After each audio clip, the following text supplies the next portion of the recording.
Monsieur le maire, bonjour. Bonjour. On est venu à votre rencontre car dans le département du Var, il y a un sujet qui est préoccupant, celui des déchets ménagers, des ordures ménagères d'une manière générale. La Chambre régionale des comptes vient de publier 2 rapports définitifs. Un concerne le Cytomat, l'autre concerne le SMIDEV. Votre ville de Bagnols-en-Forêt est membre du SMIDEV. Quel regard portez-vous sur ces 2 rapports ? Une certaine similitude, pour pas dire une homologie, mais en tout cas, incontestablement, ça démontre que des pratiques ou des absences de surveillance des responsables publics est à l'œuvre. Ce que l'on peut dire surtout, c'est que avec des petits sous qu'on prélève sur le contribuable, on arrive à des détournements significatifs. Vous pouvez nous expliquer ça ? Énorme. Pour ce qui concerne le SMIDEV, c'est relativement simple, parce que la Chambre régionale des comptes le décrit très clairement.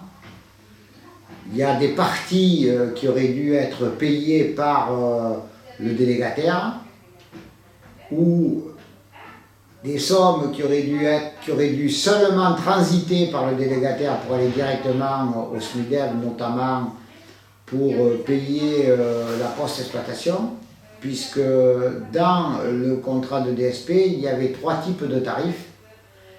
Il y avait un tarif pour les communes membres, un tarif pour les communes clientes et un tarif pour les clients privés. Et dans ce tarif, il y avait une ventilation. Alors, il y avait le tarif proprement parlé de l'enfouissement, plus une somme constante sur les 3 tarifs qui était de 21,07 €, qui concernait le paiement des investissements prévus à l'intérieur de la DSP. Alors de mémoire, c'était 11 millions environ.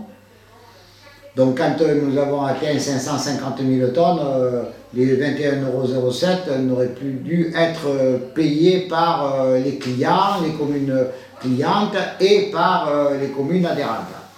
Ensuite, les communes adhérentes ainsi que les clients avaient une surtaxe qui était de l'ordre de 12,80 € et qui, elle, venait en paiement au SMIDEV, là, pour sa responsabilité en tant qu'exploitant pour la post-exploitation, c'est-à-dire le maintien pendant 30 ans de toute la sécurité, toute la problématique environnementale, les pollutions éventuelles, etc. Donc pour payer ce type de prestations. Donc cet argent-là a transité par les comptes de la société délégataire, et a priori n'aurait pas dû figurer à la comptabilité de la société, c'est ce qui est rappelé par la Chambre régionale des comptes. Donc on est autour de 3,4 millions d'euros, et donc cet argent, il a été utilisé d'un point de vue comptable dans les charges de la société, alors qu'il n'aurait dû que transiter. Et encore, pas toutes ces sommes-là, mais bon, c'est assez compliqué, donc on va dire, on va se contenter de ce que la Chambre régionale des comptes dit. Ensuite, donc, les fameux 21,07 € prévus pour les investissements, qui auraient dû être défalqués des tarifs 1, 2 et 3. Donc ce qui veut dire que les communes et que les privés qui ont déposé des déchets sur le site de Bagnols dans le cadre de la DSP ont payé 21,07 € de plus la tonne. Donc voilà un enrichissement sans cause certainement de la part des délégataires.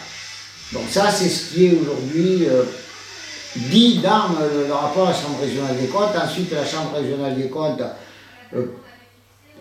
analyse certains marchés qui sont liés au SMIDEV. c'est des analyses qui sont relativement techniques par rapport à des phénomènes d'attribution, la façon dont on attribue à des personnes et pas à d'autres, etc. Mais ça, je vous laisse lire le rapport d'une manière précise. Ah ben, dans le rapport, il est écrit que la situation monopolistique du groupe Pisorno pose problème. Voilà, par exemple. Donc ça, c'est un élément important. Mais au-delà de la situation de monopole, il y a aussi, et dans le rapport il est clairement dit, que la personne publique a été du moins un peu légère dans sa surveillance. Ça aussi, c'est écrit clairement dans le rapport. Et je voudrais aussi préciser que le rapport de la Chambre régionale des comptes dit que l'on devrait appliquer toutes les décisions de la délégation de service public, notamment la clause pénale.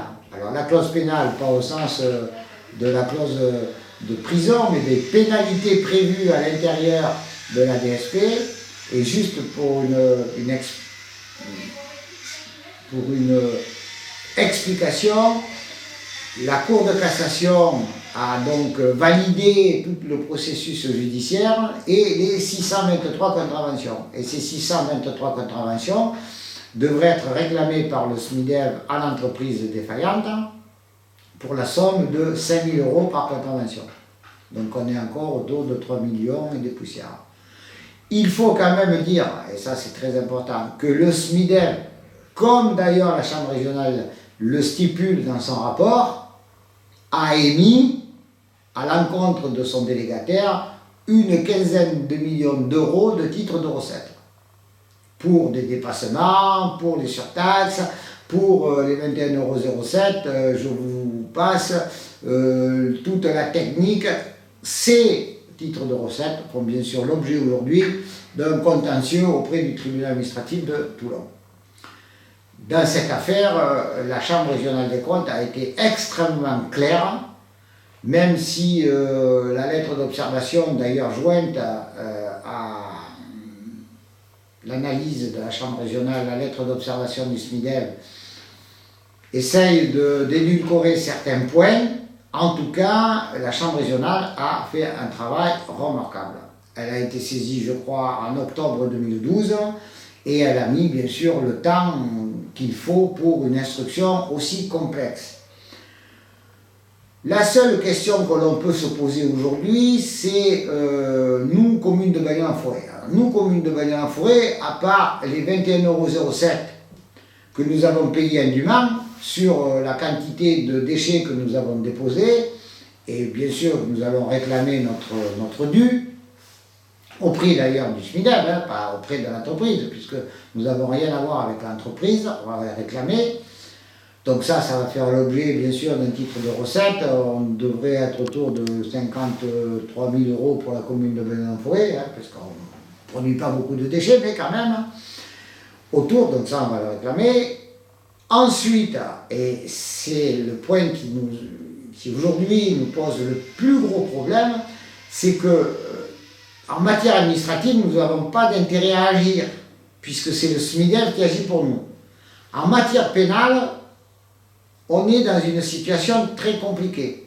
On ne sait pas si le processus judiciaire, après le rapport, a été entamé. Ce que je sais, c'est qu'il y a un procureur auprès de la Chambre régionale des comptes, un procureur financier, qui aurait dû ou qui a solliciter son collègue de Draguignan ou son collègue de Toulon pour le cytomate. Ça, le cytomate, je ne sais pas du tout.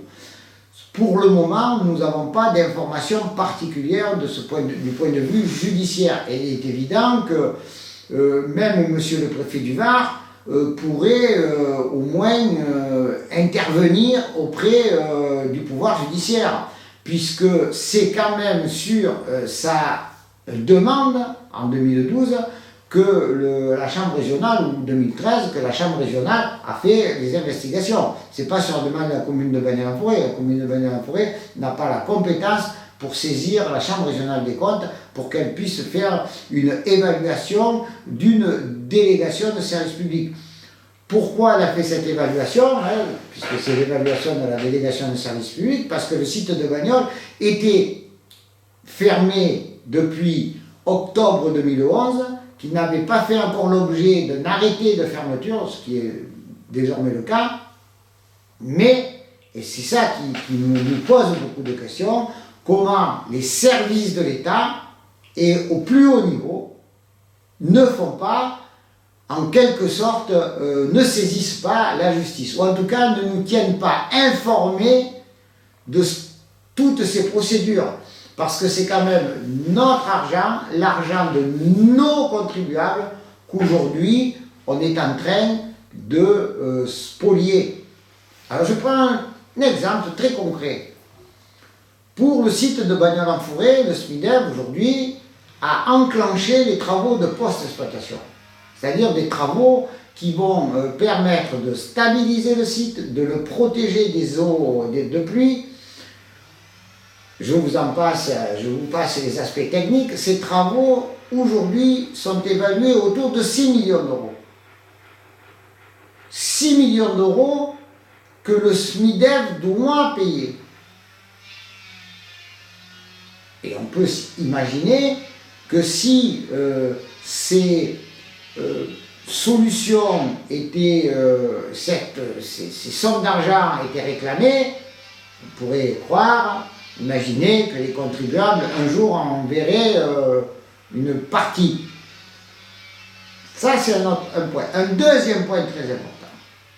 C'est pour ça que je suis très interrogatif.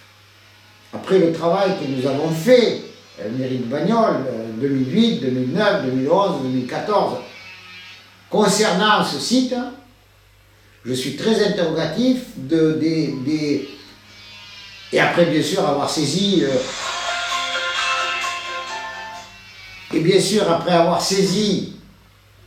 tous les services que je pouvais saisir au plus haut niveau, je suis très interrogatif de savoir quelles sont les suites de ces rapports, autant pour Toulon que pour nous à Fréjus-Saint-Raphaël. Il y a un silence assourdissant des politiques, de quelque bord que ce soit. Permettez-moi une remarque. Oui, bien sûr, on peut s'interroger sur le rôle des politiques, mais les appels d'offres sont rédigés par des fonctionnaires. Les marchés sont passés sous le contrôle de la DGCCRF. Et après toutes ces années, apparemment, personne n'a pu mettre au jour ces dysfonctionnements, sauf à attendre la précision de la Chambre régionale des comptes. Comment expliquez-vous une situation pour le moins croquignolesque ? Je ne peux pas l'expliquer. Je l'ai subi. Dès que je suis arrivé au SMIDEF, je leur ai dit en juin 2008, il y a des dépassements. Les mâches-fer sont des déchets, puisqu'ils sont assujettis à la TGAP. On verra, le juge, etc. Voilà. La justice a saisi en 2008-2009 le terme octobre 2014 par le rejet de la confirmation de la Cour de cassation.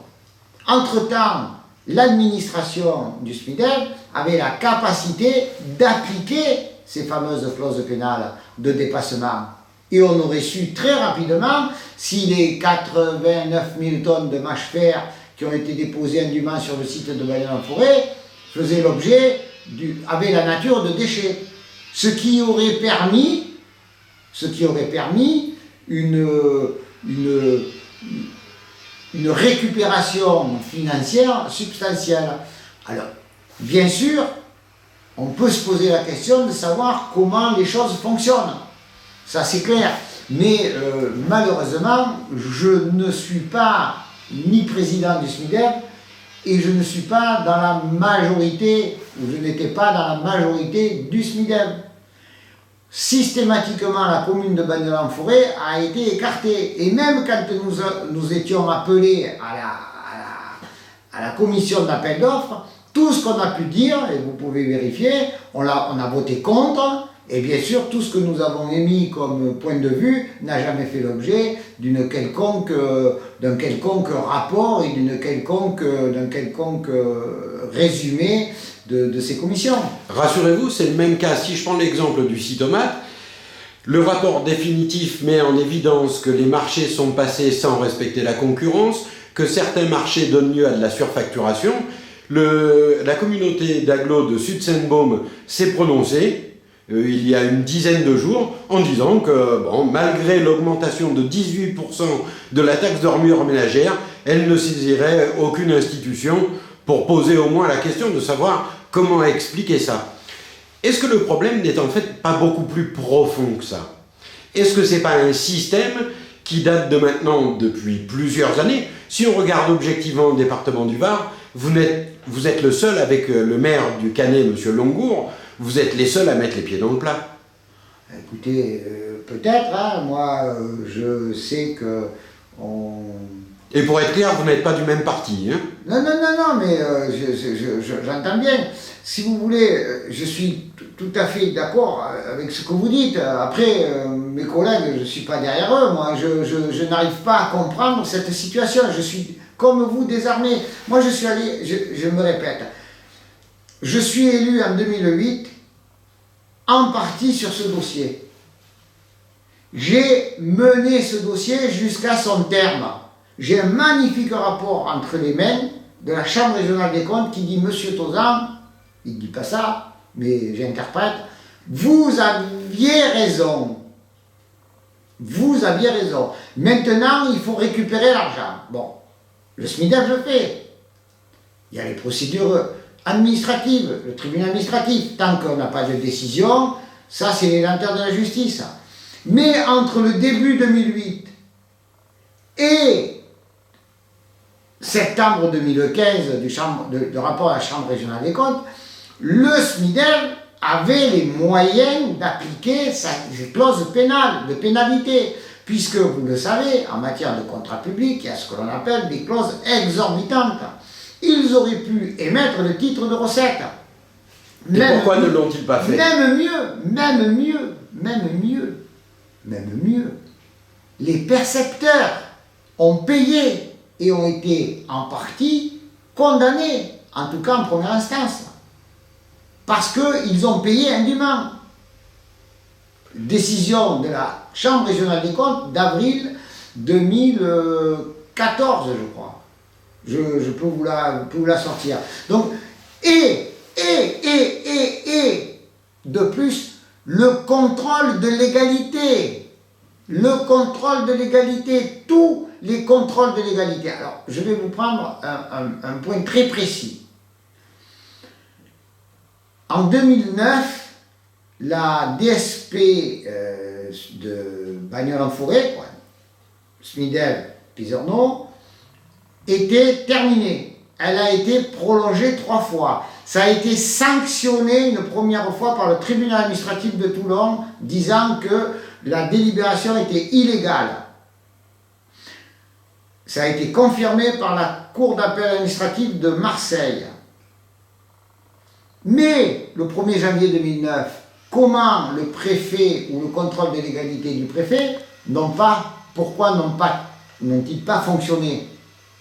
Et comme vous le supposez, quelque part, il y a une sorte d'atmosphère d'autorisation permanente de faire. Alors je comprends bien pourquoi, je le comprends.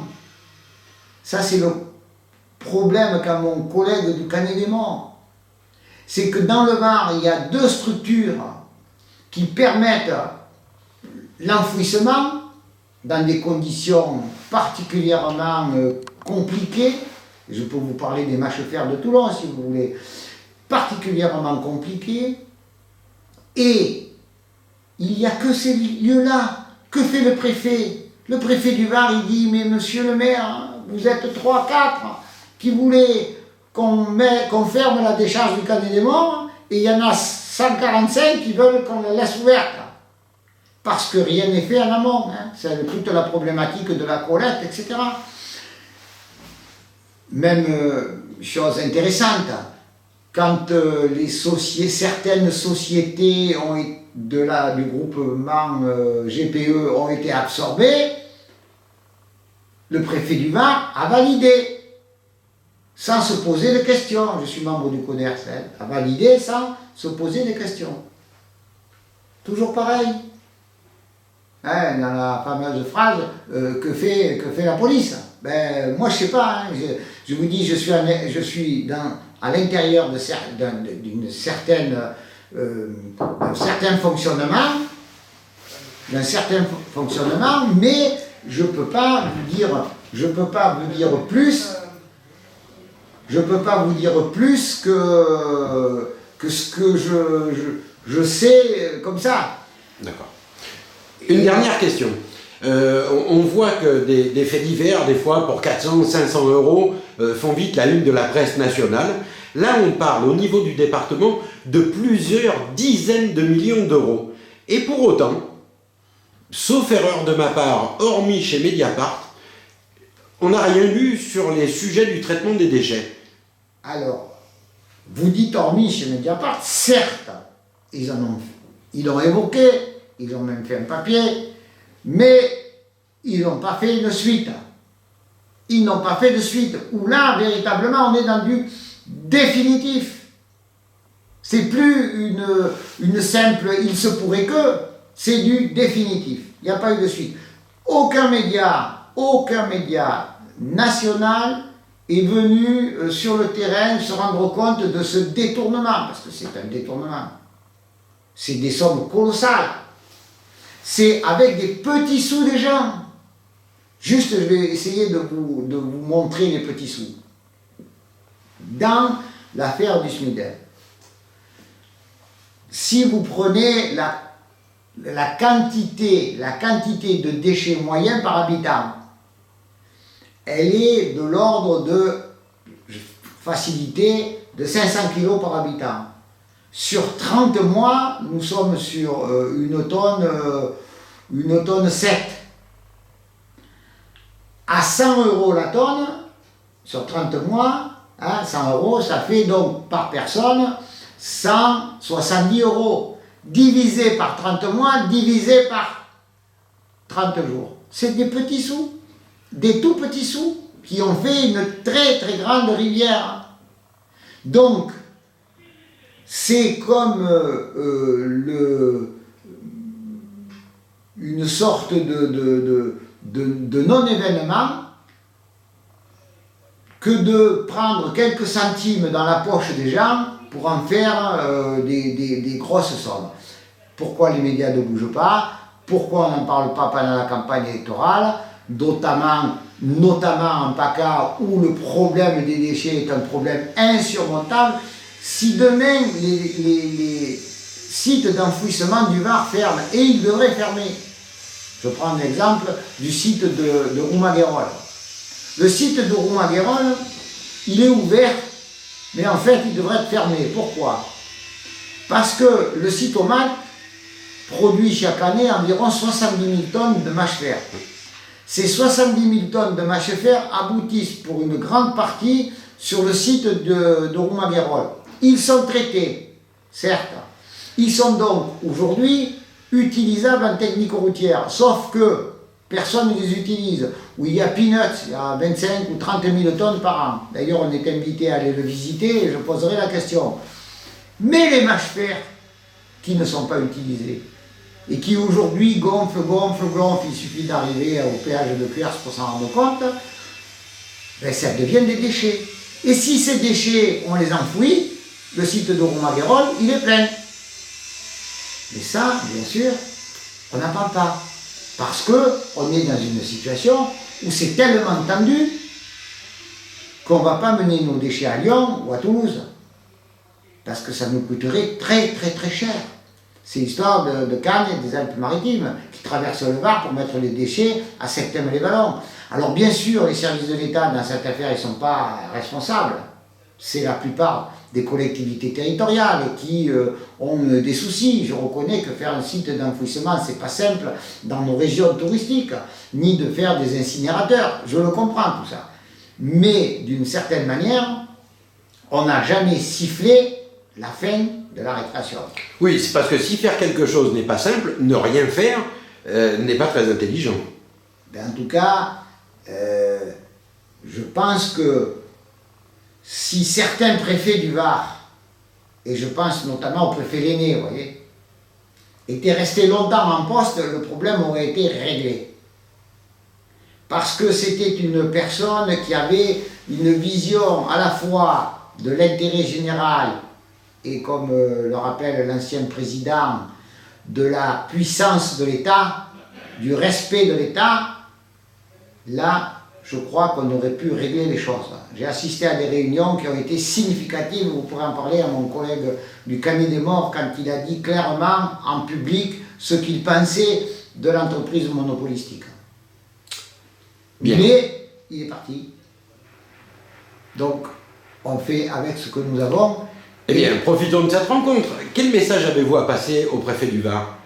Moi, je demande à monsieur le préfet du Var, hein, ça, il le sait.